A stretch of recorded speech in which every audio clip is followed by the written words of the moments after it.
What is the elephant in the room? Well, the elephant in the room is you, me, and 7 billion people on this planet.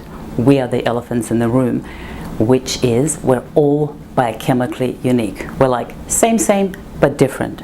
Did you know that even identical twins have different fingerprints?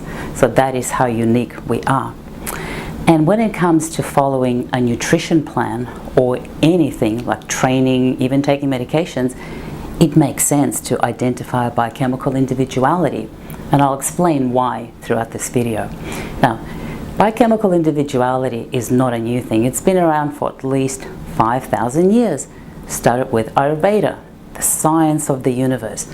Those pundits were really smart. They didn't have computers and analytics. They just looked at the universe and they come up with 3 doshas, 3 body types. So we have the Vata, Pitta, and the Kapha. 3 doshas, 3 body types. And basically, what worked for one, Vata, would be completely erroneous to a Kapha. So these people needed different nutrition, different routines, even eating at different time of the day. In the 1940s, Dr. William Sheldon, an American psychologist, developed his theory of ectomorph, mesomorph, endomorph, which is exactly like Ayurveda. And it was used in bodybuilding circles. Arnold Schwarzenegger and Franco Colombo, 2 Mr. Olympias, have used this principle in their training and eating for building bulk and muscle. Biochemical individuality is largely ignored today because people are doing protocols. They're doing someone else's protocols, which probably worked for them, but if you're a different body type, most likely it's going to work for you. As Lucretius said, one man's food is another man's poison, which explains why, if you go to any Facebook group, you will see some people are thriving on a particular protocol while others are struggling and are about to leave the Facebook group because it's probably not for them. Bring it into the current day where biochemical individuality really became scientific, where you can actually identify your biochemical blueprint. Started with Dr. William Kelly. He was a dentist who was dying of pancreatic cancer. Very smart man, dedicated all his time to curing himself.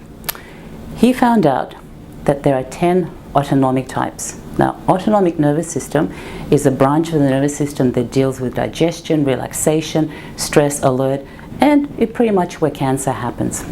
It's divided into 2 branches, the sympathetic dominant and the parasympathetic dominant.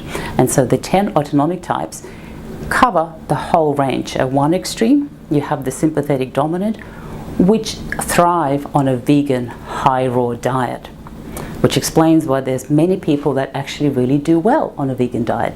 Then at the other extreme, you have the parasympathetic dominant, which are the Eskimos. They thrive on a high-fat, high-protein diet, and they survive in a very harsh -40 degrees temperature. They have different DNA, and so they need to eat for their DNA, because if they take the wrong approach or eat the wrong things, they'll actually create cancer, or cancer will express in their body. So biochemical individuality is the first step that we need to identify before we're doing any protocols, because we can actually harm ourselves. Dr. Nick Gonzalez was a protege of Dr. Kelly, and he established a cancer clinic, and he helped thousands of people around the world overcome cancer. He didn't have one approach to cancer. He had 10 different approaches to cancer based on the 10 autonomic types. Dr. Roger Williams was a professor of biochemistry. He discovered vitamin B5 in 1930s, pantothenic acid, and he was a legend among his peers.